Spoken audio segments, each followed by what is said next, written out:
Olá, tudo bem? Hoje eu decidi gravar um vídeo diferente para falar um pouco, da minha conversão. Fica até interessante aqui, né? Achei um ícone bom. Mas foi um evento muito grande, então mudou muito do que eu sou e é interessante, né? Quando a gente vê pessoas que se convertem, a gente geralmente olha com o olho torto, acha estranho, acha que não é definitivo. E eu nunca me imaginei nisso, né? Porque eu sempre fui espírita, de berço, né? Desde os 4, 5 anos eu vou ao centro espírita. Comecei indo lá no Perseverança, que é um centro espírita aqui de São Paulo, na Vila Formosa. E já frequentei outros, né? O espiritismo kardecista. Mas nunca ia esperar, né? Que eu me converteria. Mas vamos para a história, né? Então, pelo que eu me lembro, né? Tudo começou aqui, na busca pela verdade. Com esse V maiúsculo, né? Então, quando eu era criança, eu tinha esse questionamento infantil, né? Da onde vim? Por que eu sou eu? Para onde vou? Por que eu nasci nessa família? Por que eu nasci nesse lugar? Por que eu tô aqui?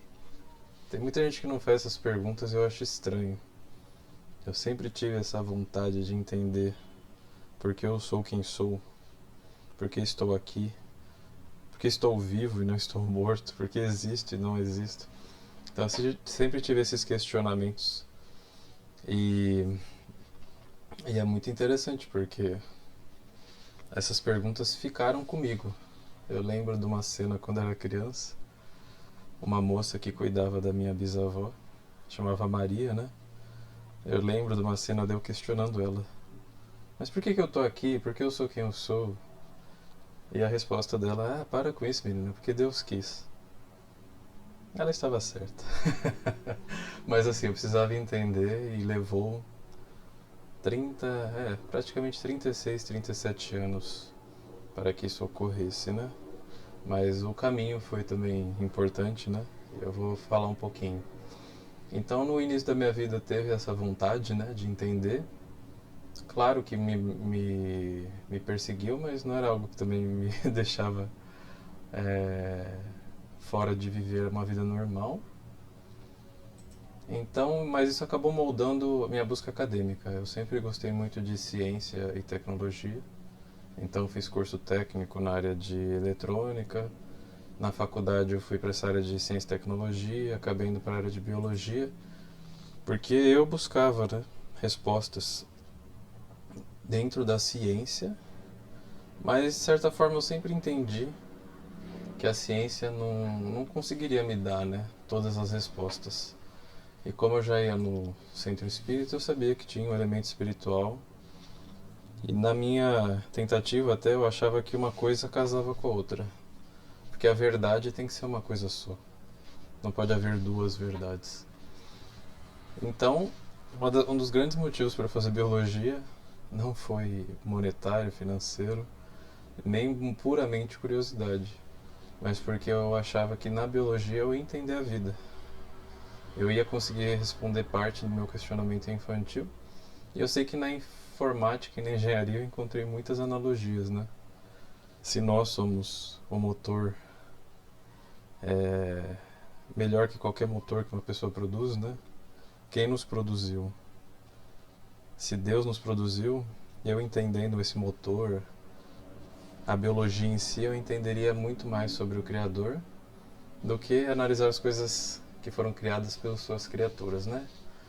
Então foi um dos focos porque eu fui para a biologia, mas a informática e a engenharia me mostraram muito mais analogias disso. Então eu tive essa busca acadêmica, casada com essa busca espiritual, que estavam aqui no Espiritismo. Então eu coloquei aqui como primeiro, né, nessa conversão, esse desejo, essa busca pela verdade, que eu vejo em algumas pessoas, mas não vejo em todos. Muita gente parece que vive alienada de questões um pouco mais transcendentais, mas eu não sei como consegue. O segundo motivo da minha conversão, eu acredito assim que foi muito forte, foi a comunhão. Eu sou batizado, mas eu não fiz a primeira comunhão. E eu vou falar dela mais pra frente. Então, um terceiro motivo também é que eu sempre tive essa vida espiritual. Então, no espiritismo eu comecei lá cedo, né?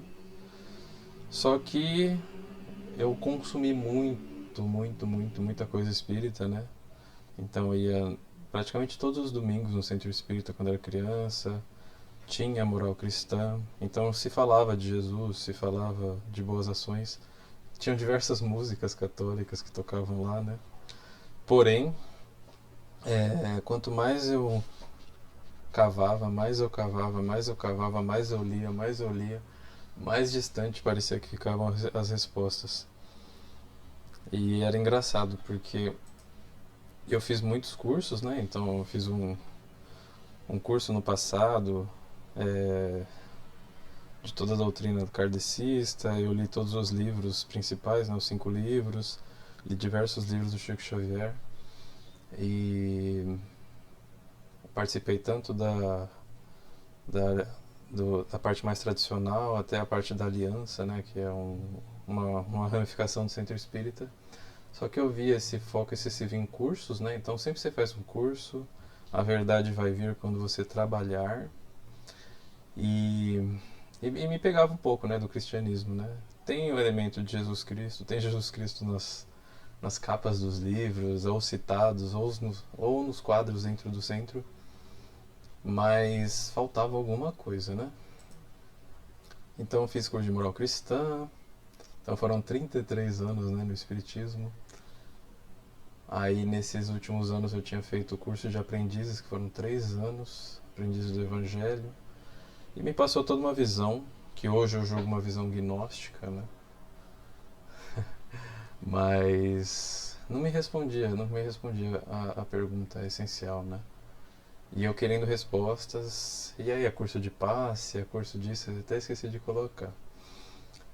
Mas assim, um momento que eu vi que não dava mais é quando eu comecei o curso de médiums. E eu senti algo assim, não é aqui que eu tenho que estar, isso aqui não tá me respondendo, não tá me preenchendo. As pessoas estão empolgadas, as pessoas querem isso, mas tem algo aqui que não me satisfaz e eu pedi para sair. Então fiz mais ou menos um ano, acho que até menos, até eu coloquei 1 ano e meio, mas acho que foi um pouco menos. E teve algumas coisas assim que me irritaram, porque foi na pandemia, né? E o povo fazendo passe, e coisa online, e não sei o que. E eu tinha uma. Mas por que Deus precisa desse tipo de coisa? Então eu comecei com diversos questionamentos. E como eu não tinha algo, né, a fazer mais no domingo, não existia uma obrigação de assistir palestra nem nada, eu acabei só meio que me desligando deles, né? Mas eu ainda tinha um trabalho que eles gostavam, né, que eu fazia, que era uma parte de edição de vídeo. E basicamente, né, pelo que eu sinto, esse foco excessivo em trabalho dentro do centro espírita é uma forma de remissão do karma através desses trabalhos de caridade e a famosa reforma íntima, né, que entra numa parte também que seria o pelagianismo, né. Então quem já conhece um pouco da doutrina católica vai entender esse termo, mas é uma mistura de gnosticismo com pelagianismo, além de outros problemas, né, que tem na doutrina espírita. Tem 2 livros que eu li também, que vai aparecer aí na tela para vocês verem, né? Mas eu sentia isso, mas sempre me vinha a questão do perdão, que Jesus morreu pelos nossos pecados, os santos, a beleza das igrejas. Então muita coisa ainda eu achava que ia ser explicada. Ia ser explicada porque já que o Espiritismo se diz, né, a terceira revelação.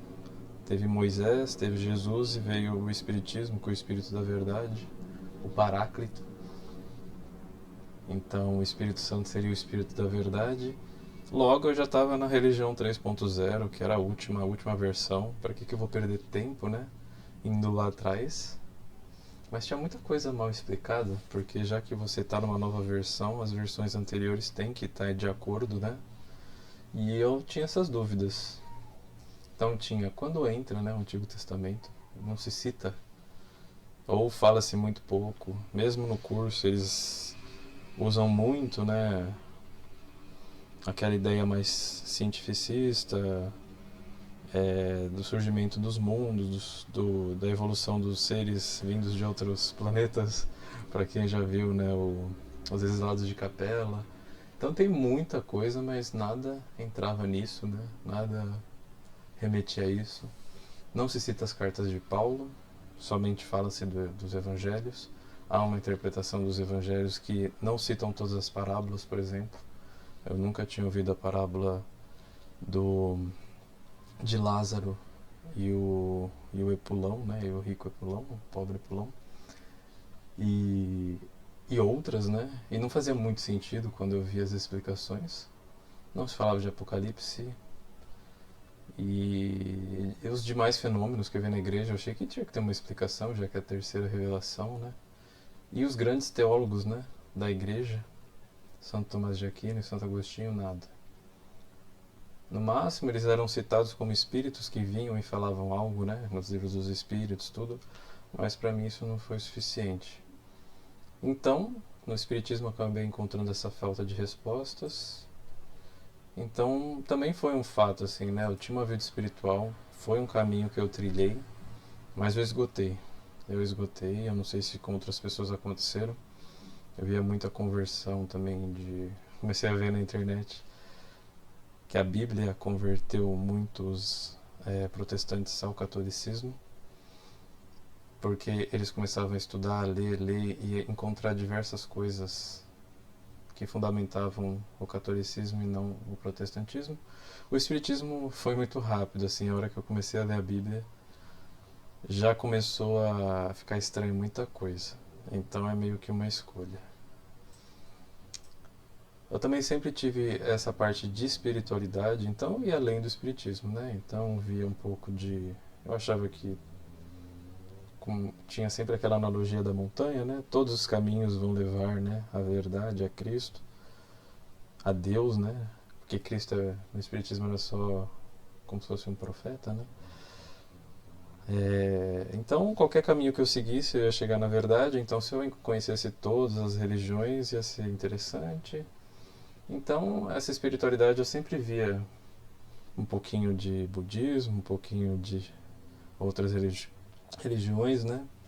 Essa parte também de... até esqueci o nome, né? Mas de, de gurus e grandes figuras, né? Que apareceram. Eu só lembro de Buda agora. Hinduísmo também, né? O hinduísmo. E eu comecei a ver muitas promessas de respostas em grupos e coisas rituais. Então sempre tinha aquele guru, né, que te vendia, que ia te dar a verdade. E muitas vezes eu fiquei vendo, fiquei meio que encantado, porque eu queria essa verdade, né? E eu não conhecia a verdade de sempre, né? Então isso também fez parte, né, da minha vida. Eu cheguei até num... como é que é o nome daqueles hipnoterapeutas. Assim, você sente algo, mas não responde. É impressionante, mas não responde. Então, grande decepção. Mas eu também comecei a tocar em filósofos, né? Então eu via que a filosofia estava muito atrelada com a busca pela verdade, a metafísica. Então eu comecei a me encantar.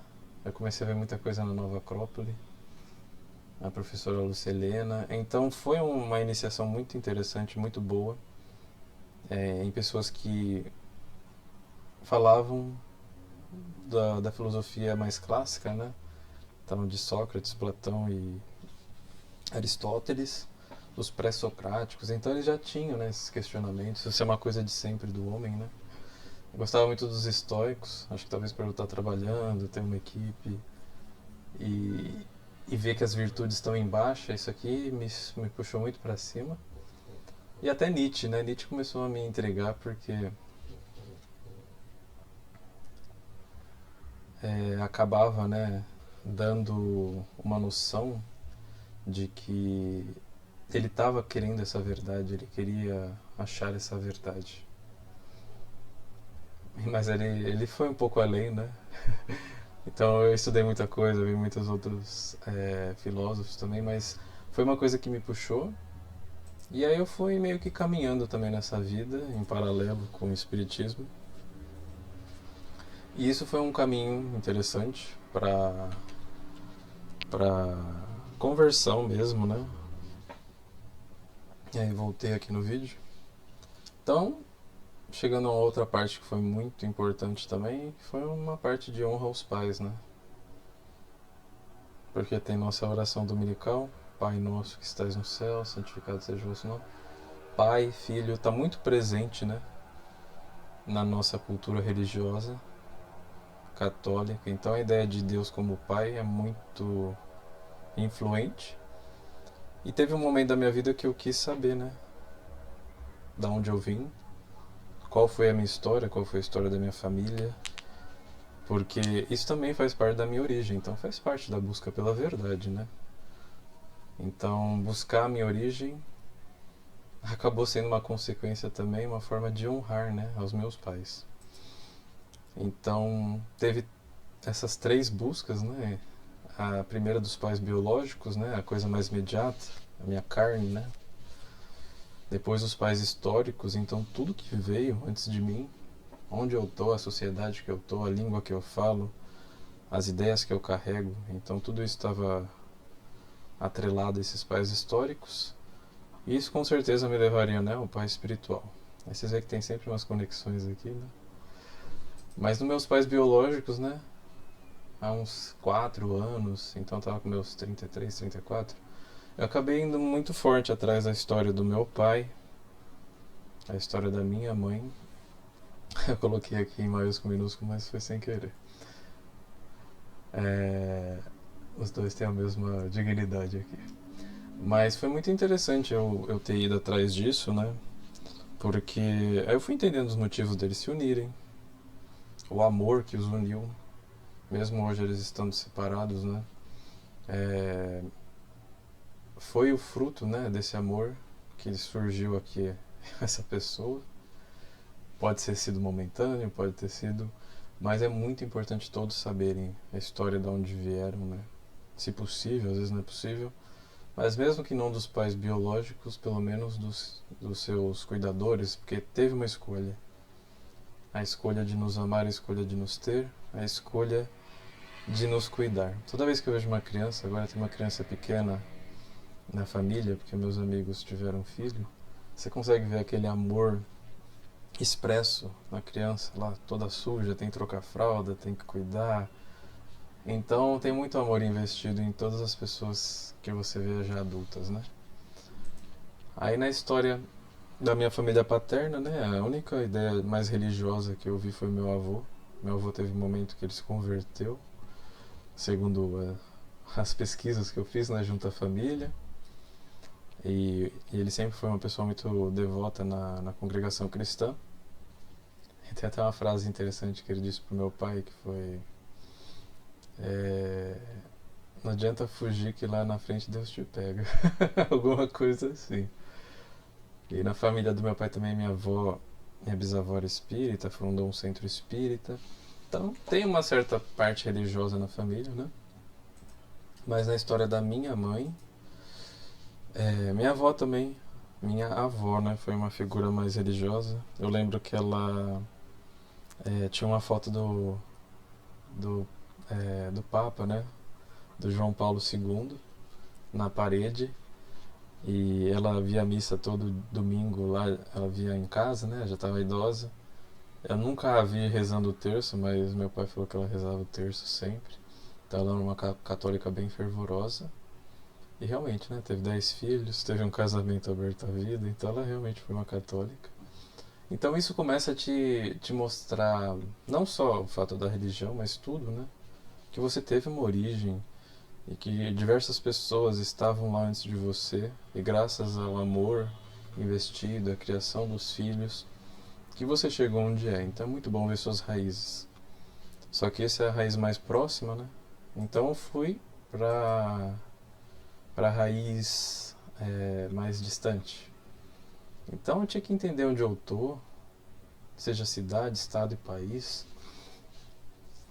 E aí eu comecei, né? Eu sempre tive interesse por história, geografia, apesar de ter ido para a área de exatas, biológicas, né? E aí teve uma coisa que mexeu comigo, isso não foi algo que eu procurei, mas foi algo que eu acabei vendo no YouTube sem querer, né? Que foi o documentário Brasil, Última Cruzada, do Brasil Paralelo.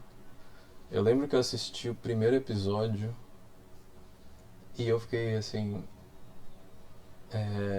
em choque, né? Consternado. Porque pra mim a história do Brasil era a história contada, né?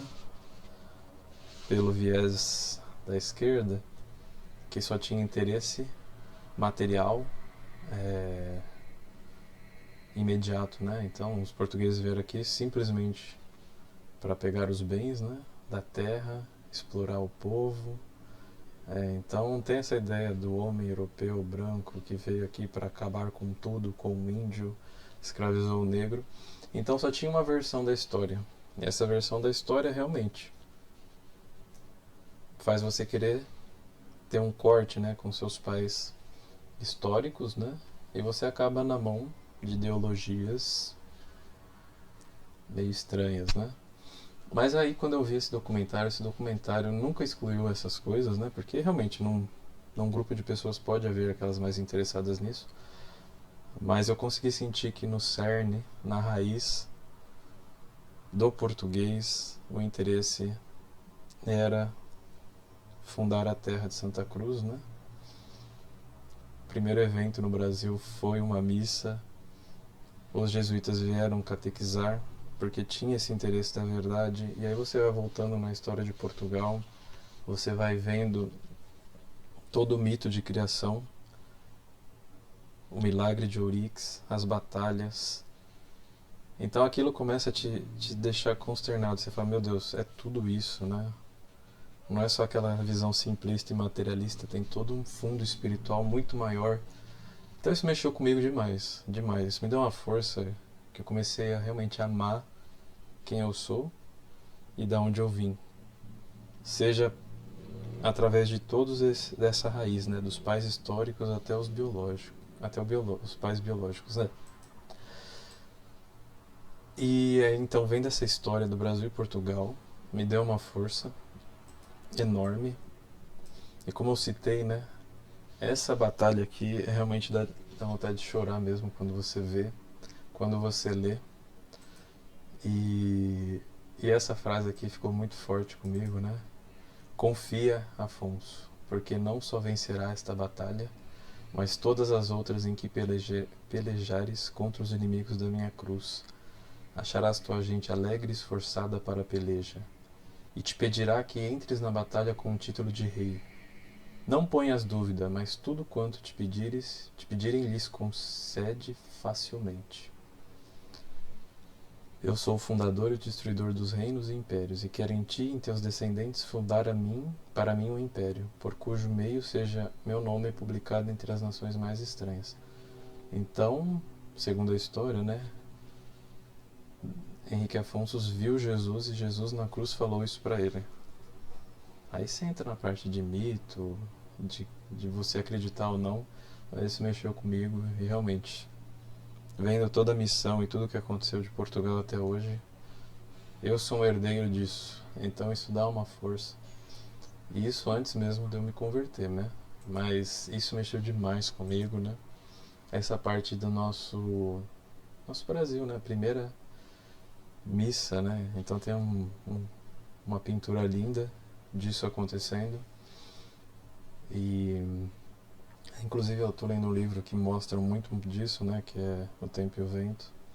Mostra o começo do Brasil e desmistifica toda aquela parte ruim que a gente vê, né?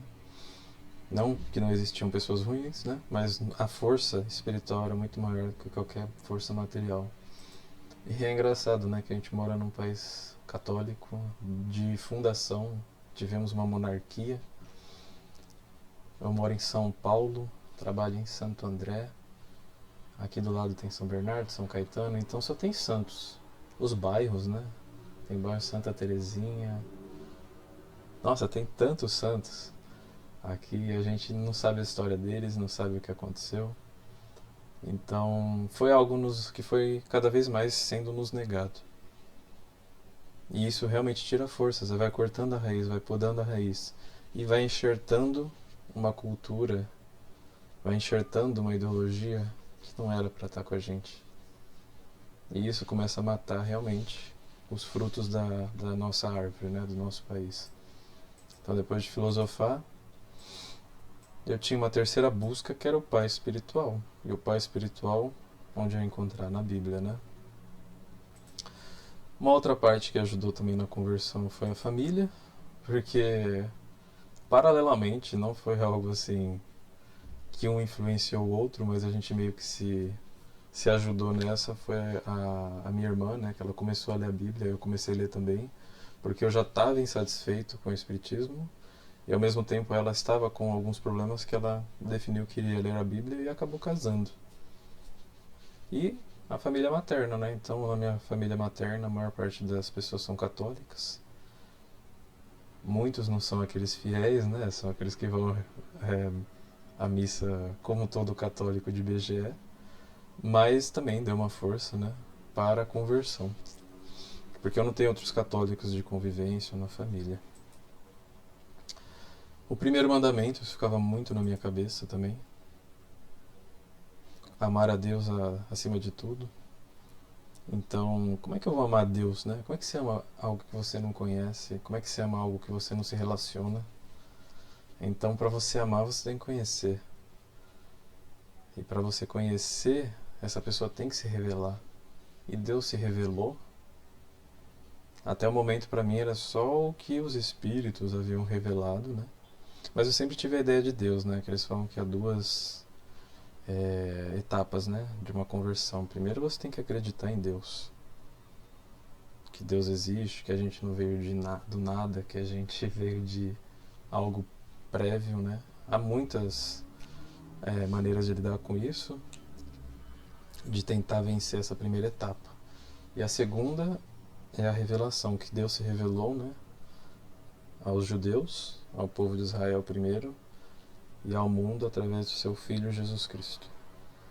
Então isso exige uma fé, exige acreditar, exige confiar, né?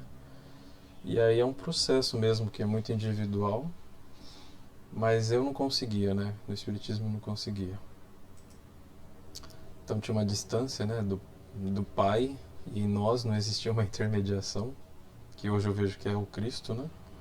Mas o Cristo conforme a divindade, Cristo é Deus, Cristo não é um emissário, um espírito evoluído, um anjo, não. Ele é Deus, que se fez homem, né? O Verbo se fez carne e habitou entre nós. E o que eu vejo também é que às vezes a gente cai nesse ponto que a gente faz nosso próprio Deus. Muitas pessoas, Deus não quer isso, Deus não quer aquilo, como se Deus fosse um elemento interno. Mas por que você faz isso? Porque Deus não ia ver mal de eu fazer isso. E para mim isso não faz sentido, né? Se Deus é um indivíduo, é uma pessoa, ou três pessoas, né? É algo externo a nós. A gente pode estar nele, a gente pode estar no meio de Deus, ser fruto dele, mas a vontade dele é uma vontade externa a nós. E é o que eu vejo hoje no catolicismo, na igreja, né? Que mantém essa verdade.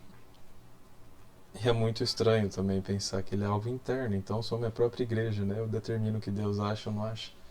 Para mim não faz sentido. Aí algumas coisas também me mostraram essa parte de como amar a Deus, né? Quando Jesus falava, né? Não penseis que vim revogar a lei e os profetas. Não vim revogar, mas cumprir. Porque em verdade vos digo, enquanto não passar o céu e a terra, de modo algum passará a lei, um só tio, sem que tudo se cumpra. Então é muito interessante que aqui também eu pensava, né, que Deus não ia tirar os mandamentos, mas ao mesmo tempo toda religião, seja o espiritismo, seja alguma vertente protestante ou outras religiões, parece que os mandamentos são algo bem mais fraco. E aqui não, aqui ele fala. que ele veio cumprir e não vai tirar nenhum A nem nada da lei. E aqui, né, tem essa parte que é importante. O maior mandamento é que amarás o Senhor teu Deus de todo o teu coração, de toda a tua alma e de todo o teu espírito. Esse é o primeiro e maior. Então, na hierarquia do que você deve fazer, você deve amar a Deus em primeiro lugar. E eu não consegui achar encaixe em nenhum outro lugar a não ser no catolicismo. Então a gente vai seguir, né? E aí o segundo, né, amarás teu próximo como a ti mesmo. No espiritismo eu sentia muito essa parte como primeiro lugar, né? E esse aqui meio que sumia. Então nesses dois mandamentos se resume toda a lei e os profetas. Então isso aqui me mexeu bastante, né? Então eu estava procurando encaixar essas falas, né? Quando eu estava procurando essa segunda, né? Essa revelação de Cristo. O trabalho também foi uma coisa determinante. No trabalho eu passei, né, de subordinado a chefe. Eu comecei a ter desafios, eu comecei a olhar a equipe, né, de cima para baixo. Então você começa a ter responsabilidade, você começa a ter influência e você começa a querer o bem ou o mal das pessoas. Depende se você é egoísta, se não é. E eu via que as coisas com a minha mentalidade, talvez espírita, não se explicavam, né? Mas a partir do momento que eu via por uma vertente do maior líder que existiu, que foi Jesus, claro, Deus, como ele tratou os seus discípulos, como ele tratou os seus apóstolos, né? Como ele falava, até aquela parte, né, do lava-pés, isso mexeu muito comigo em ver o que era o verdadeiro líder, nas suas ações, nas suas palavras e até na sua justa ira, né? Quando ele foi lá e derrubou as mesas no templo, fazia muito mais sentido esse tipo de liderança do que qualquer outro que eu jamais tinha visto, né? Então,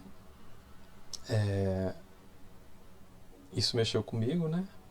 E lá no trabalho eu tinha também conexão com cristãos, tinha um pessoal que era testemunha de Jeová, evangélico, católico, que eu fui descobrindo mais depois também, né? Mas eu sempre gostei de imagens, eu sempre gostei de frases, eu sempre me disse cristão porque eu acreditava que o espírito era cristão, né?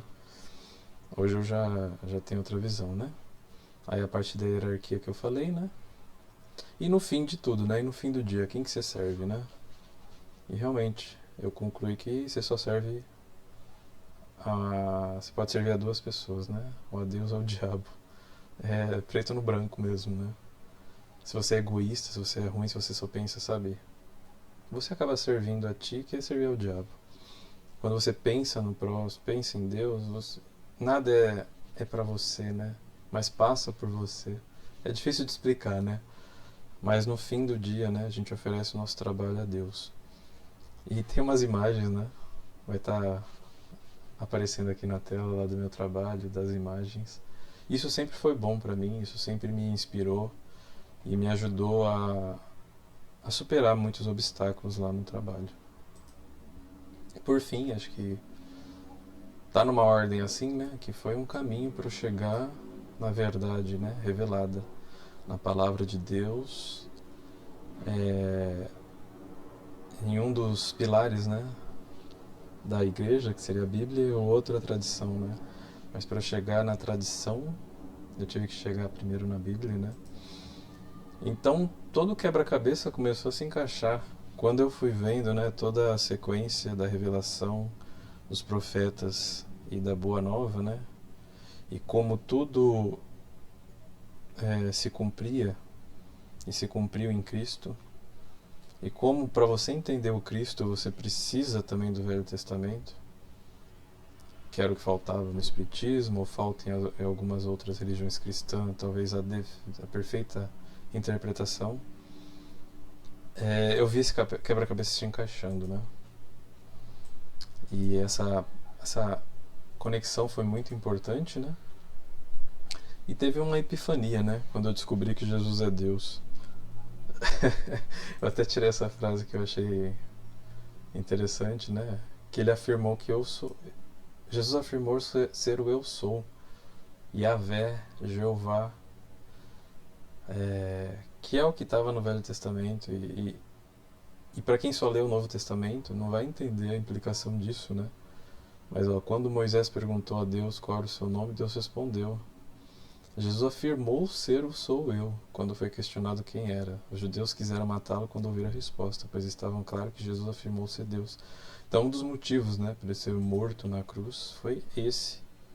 E eu nunca tinha lido, pensado, e eu não sabia que as religiões cristãs realmente cultuavam Jesus. Para mim, Jesus cultuava o Pai. Eu não entendi o conceito de trindade, então foi uma epifania. E tem uma parte interessante, né? Que eu falo que Deus falou comigo, não comigo em pessoa, né? Mas é interessante que o apóstolo Filipe, né, perguntou: Senhor, mostra-nos o Pai e isso nos basta. Então será que ele estava com a mesma dúvida que eu, né? E Jesus respondeu: Há tanto tempo que estou convosco e não me conheceste, Filipe. Aquele que me viu, viu também o Pai. Como, pois, dizes, mostra-nos o Pai? Então, realmente, eu tive com Jesus minha vida inteira. Seja claro, Ele está em tudo, Ele é Deus. Todas as suas imagens, toda a minha, de certa forma, veneração, minha afirmação de ser cristão, mas eu não conhecia. E, consequentemente, não conhecia o Pai. Logo, conhecendo, eu conheci o Pai. Então, eu gosto muito dessa parte, né, de João 14 a 9. E isso também foi algo bem forte, assim, na minha conversão. Então, no momento que eu declarei que Jesus é o meu Senhor e meu Deus, como fez Tomé, né? Quando Tomé tocou, ele falou isso. Isso mexeu comigo demais, que eu falei, não dá mais, agora eu preciso ir na igreja. Eu já tinha ido, né, com a minha irmã. A gente chegou aí em dois locais sagrados, né, que seria onde está o túmulo do apóstolo, né, São Tomé, e do São Tiago. Isso mexeu demais comigo, né? Porque eu fui nesses lugares, eu vi a força que tudo isso tem. E quando eu estava numa missa, eu acabei comungando, né? Eu achava que bastava, né? Que você acreditasse que aquele era o corpo e o sangue de Cristo. E você poderia, e pelo direito canônico, sim, né? Mesmo sem a primeira comunhão sendo batizado, eu poderia comungar, né? E eu não sei, foi algo muito importante. Eu sei que talvez possa ter sido uma blasfêmia, por não ter um sacrilégio, né? Uma blasfêmia. Não ter cumprido o rito correto.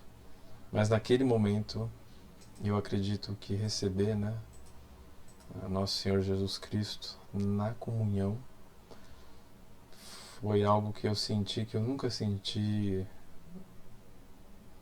nesses anos todos.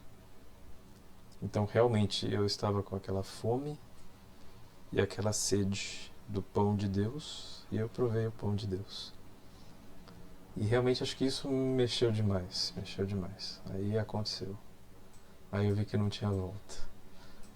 Então foi muito importante. Então eu queria só colocar aqui, né, um pouco de tudo que aconteceu previamente, né? Não é um caminho linear, não é uma coisa direta, né, mas foi um pouquinho de tudo que me fez chegar nesse ponto, né? E depois de chegar nesse ponto, no início, né, eu lia tanto coisas católicas quanto evangélicas, porque aquilo ainda era o cristianismo diferente do espiritismo, né? Então estava com uma sede de saber mais, né? Só que foi muito rápido, né? Como eu já tinha até comungado, eu a princípio tinha uma Bíblia protestante, acabei comprando uma Bíblia protestante porque eu queria a Bíblia mais pura, eu fiquei procurando, né? Mas eu tinha ido às missas, né? Eu tinha comungado. Também fiquei em dúvida, né? Entre os ortodoxos e os católicos, qual que era o rito correto. Então, por um tempo curto até, eu fiquei ainda em dúvida, né? Mas foi muito rápido para eu entender que a Igreja de Cristo é a Igreja Católica. Posso falar disso depois, né? Mas hoje eu sou convicto. Tem uma frase que eu não coloquei aqui, né? Mas que Jesus falou: Quem ouve a ti, ouve a mim. Então quem ouve a igreja ouve a Jesus, que a igreja foi uma criação de Jesus e ela é regida pelo Espírito Santo. Ele realmente fundou algo, e muita gente às vezes fala, mas tem isso na igreja, tem aquilo, mas a doutrina é perfeita. O Criador, o cabeça é perfeito, nós que somos imperfeitos. E desde o início da igreja, desde Judas, né, já tiveram os traidores da igreja, né? Mas como diz o padre Paulo, né, o padre Paulo também foi uma grande influência, o padre Paulo Ricardo, né, nesse começo, a história da igreja é a história dos santos e não dos traidores da igreja, né? Então a gente não cultua Judas, a gente não... Judas teve a oportunidade e a desperdiçou, né? Então a parte do dilema aqui foi muito rapidamente, acho que coisa de 2 meses, eu já estava muito inclinado, né? E aí eu comecei a ir na missa frequentemente, desde o ano passado, né? E para cumprir o rito, né? E as regras da igreja, eu vou todo domingo, irei todo domingo até o fim dos tempos, né? Ou até a minha morte. Mas a conversão também vem com desafios, né? E eu gosto de falar que a verdade tem seu preço. Não eu, né? Mas acho que todos sabem. A verdade tem seu preço, essa verdade com V maiúsculo. Hoje eu sei, hoje eu entendo e hoje eu não consigo ignorar o que eu sei. Como um médico, né? Que faz todo o curso, aprende. Você já não pode se isentar mais, né? Se aparecer alguém doente, eu tenho que tratar. Eu tenho que cumprir com a minha missão. Porque eu sei. Agora que eu sei a verdade revelada, o que eu tenho que fazer? Eu devo seguir. Eu devo seguir os mandamentos. Eu devo seguir os mandamentos da igreja. É o meu dever. E pra mim não é pesado, porque eu procurei, eu tive sede disso. E eu sei o que Deus quer muito melhor do que eu quero. Eu entendi finalmente o Pai Nosso, né? Seja feita a vossa vontade, não é a minha. Não é dos meus pais, dos meus parentes. A primeira vontade é a vontade de Deus. É a hierarquia, né? Então muda, a gente começa a hierarquizar. Então a lei divina é a primeira. Deus em primeiro lugar. E tudo se alinha, e tudo se ajeita. Então toda corrupção e toda coisa torta no mundo vem dessa inversão de valores. Uma pessoa acima de Deus, uma coisa acima de Deus. Então a gente vê as pessoas colocando que é o culto, né, aos outros deuses. O pessoal acha que é uma imagem, né, mas na verdade é isso. Você colocar o dinheiro, colocar a luxúria, colocar até outras pessoas, mesmo família. A família vai estar abaixo de Deus, nunca acima. E diante disso, perante isso mexeu demais, né, no meu dia a dia, com as pessoas que esperavam uma atitude diferente de mim. Só que agora eu tenho essa hierarquia e graças a Deus a família, né, acabou se convertendo toda, meu pai e minha mãe. Mas os amigos, né, uns ainda estão confusos, pode ser o seu caso, é, que é meu amigo, mas é o que eu tenho que fazer. Agora que eu descobri essa verdade, o que eu sou, por que eu sou, por que estou aqui, para onde vou, eu devo fazer isso. Seja pela minha felicidade eterna, seja pela felicidade das pessoas que eu amo, né? E por Deus. Porque se não fosse ele, eu não ia estar aqui, eu não ia estar falando, eu não ia existir. Então, foi para adorá-lo que eu existo, né? E qualquer revolta contra isso é uma loucura. Aí entra diversas coisas, né? A gente fala primeiro revoltado, né? Então a revolta é sempre algo ruim. Porque a gente tem esse dom maravilhoso que é a vida. E a gente tem que sempre adorar quem nos deu esse dom. E ele que é o nosso melhor. Como um pai ama um filho de forma imperfeita, Deus nos ama de forma perfeita. Então a gente deve cumprir o que o pai pede. E o pai pede muito pouco. É o que? Um dia na semana, algumas horas na missa, a comunhão dominical. Não realizar os pecados, né? Porque o pecado, além de nos fazer mal, ofende a Deus que nos criou para a santidade, né? Então, essa mudança é uma mudança muito forte, me aproximou de algumas pessoas, me afastou de outras, e eu acho que vai mudar muito da minha vida, inclusive meu relacionamento, né? Antes eu tive uma relação conturbada no meu ano passado, né? Durante a conversão.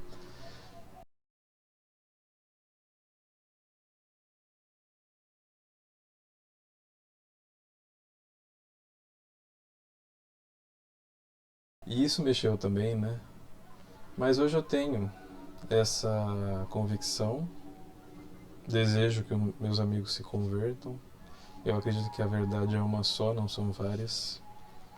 Então, eu vou acabar, né? Ficando. Vai depender, né? Só Deus sabe. Mas assim, hoje eu me sinto muito feliz, muito completo. E a conclusão é isso, né? É a felicidade. Então, o que começou lá na minha infância, graças a Deus, né? Hoje aos 37 anos eu cheguei a uma resposta. Chegando a essa resposta, eu tenho esse peso da resposta, que é realmente ruim, né? Você às vezes mudar todo o seu paradigma, né? Mas na verdade eu fiquei muito feliz mesmo. É a infusão dessas graças, né? E você vê que é muito difícil de explicar. Acho que só quem passa por isso é uma paixão, é uma coisa muito forte que eles dizem, né? Arrebata a pessoa. E, e é muito difícil de passar a sensação, o sentimento. É muito difícil ser o primeiro também, às vezes, do seu grupo, da sua família, dos seus amigos a se converter. Eu mesmo já rechacei pessoas que eu via, sabe? Virou evangélico, principalmente evangélico, né? Católico é muito difícil, porque todo mundo já é meio católico, eu já sou católico. E que ser católico geralmente não é cumprir os mandamentos, não é fazer, é simplesmente ir na missa sétimo dia, no batismo e no casamento, né? Mas quem entende a palavra, quem se torna fiel, então fiel é uma coisa e o católico de BG é outra, né? Então ser fiel é ser fiel, é cumprir com as regras, é honrar ao Pai. Então é muito difícil, mas é muito bom. Hoje eu não tenho mais nenhuma confusão, não tenho medos, não tenho aquelas coisas exageradas, né? Claro que eu sou um ser humano ainda, né? Mas pela graça de Deus eu sinto que cada vez eu sou mais agraciado com isso, né? Porque isso trouxe sentido para minha vida. Eu fui criado por Deus por um motivo que Ele sabia muito antes de eu nascer, né? E eu tenho uma razão de existir, eu sei para onde irei, e a vontade de ver a Deus, de estar com Deus, aumenta a cada dia, de entender o Criador, de estar com o Criador, entender os limites também, né, da minha racionalidade, que antes eu procurava, né? Eu queria entender tudo nessa vida, nesse momento, mas não queria cumprir com o que o Pai pediu. Então hoje eu tenho um motivo, eu tenho um objetivo, e se a verdade vier nesse momento de vida, a verdade já veio, né? Mas se vier mais informações, mas é informação por informação, um dia eu quero ver a Deus, né? Então hoje cabe, né, como conclusão, encontrar a minha vocação. E no momento estou fazendo a catequese, né? Tanto para a primeira comunhão quanto para o crisma, né? E o crisma é isso, né? A confirmação é isso, é um sacramento para eu me tornar realmente um soldado de Cristo. E com certeza minha vocação aparecerá. Eu não tenho certeza, mas eu sei que hoje eu estou no lugar que eu tenho que estar, né? No meu trabalho, na minha família. Mais do que Deus mandar, né? Como Ele mandou Abraão. Será que eu vou ter que ir para outro lugar? Será que eu vou ter que estar com outra pessoa? Será que eu seguirei um caminho matrimonial, um caminho religioso, um caminho leigo, né? Não sei. Mas eu sei que hoje, nesse momento, eu estou fazendo o que é certo, então isso me traz uma grande felicidade e uma força para enfrentar tudo. E é isso, olha, acho que deu uns 40 minutos, eu acho que a maioria dos vídeos de conversão tem tudo isso. A princípio eu não ia publicar, né? Mas eu vou deixar ele só para algumas pessoas verem, alguém quiser entender, né? E para mim, futuramente, porque futuramente eu vou querer olhar isso, né, entender, talvez para uma prole, né, então para meus filhos, netos, ou mesmo sobrinhos, alguma pessoa, sabe, na posteridade entender. Mas foi realmente o ano de 2023, foi o ano de conversão. Esse ano de 2024 está sendo um ano de estabilização, né? De uma nova vida.